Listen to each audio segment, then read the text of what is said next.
मी ना हा पदार्थ खाण्यासाठी तरी अजिबात ढाब्यावर किंवा स्ट्रीटवर जात नाही. कारण घरच्या घरी स्वच्छतेत इतका जबरदस्त बनून तयार होतो, की तुम्ही सुद्धा एकदा बनवून खाल्लात, की बाहेर जाणं नक्की विसरून जाल. आणि भटुरा पाहताय ना, अजिबात मैदा नाहीये, फक्त आणि फक्त गव्हाच्या पिठापासून बनवलाय. आणि चवीला हे छोले भटुरे इतके जबरदस्त होतात, की काही विचारूच नका. एकदा बनवून जर माझ्या पद्धतीने तुम्ही खाल्ले ना, तर तुम्ही सुद्धा बाहेर जाणं बंद कराल.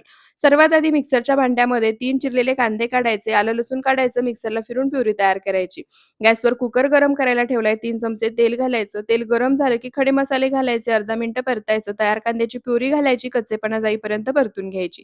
तोपर्यंत टोमॅटो प्युरी सुद्धा करून घेतलीये, ती सुद्धा घालायची. टोमॅटोचा आणि कांद्याचा कच्चेपणा जाईपर्यंत, तेल सुटेपर्यंत परतून घ्यायची. तोपर्यंत एका पातेल्यामध्ये पाणी घेतलंय, त्यामध्ये चहा पावडर घालायची, उकळण्यासाठी बाजूच्या गॅसवर ठेवून द्यायची. कांदा आणि टोमॅटो सुद्धा कच्चेपणा जाईपर्यंत परतून झाले. त्यामध्ये पावडर मसाले घालायचे, थोडंसं पाणी घालायचं, तेल सुटेपर्यंत पावडर मसाल्यांचा कच्चेपणा जाईपर्यंत परतून घ्यायचं. तोपर्यंत इथे जे भिजवून घेतलेले छोले आहेत, त्यातलं सुद्धा पाणी काढायचं. त्यानंतर हे छोले मसाल्यामध्ये घालायचे, परतून घ्यायचं. चहा पावडरीचं पाणी घालायचं, मिक्स करायचं. चवीनुसार मीठ, हिरवी मिरची, कोथिंबीर आणि 2 चमचे तूप घालायचं. कुकरचं झाकण लावायचं. मोठ्या आचेवर 1, मध्यम आचेवर 7 शिट्ट्या करायच्या. गॅस बंद करून कुकर थंड करायचा. तडका देण्यासाठी तूप गरम करायचं. त्यामध्ये आलं आणि लाल मिरची पावडर घालायची. तडका घालायचा. मस्त स्ट्रीट स्टाईल छोले बनून तयार आहेत. नक्की बनवून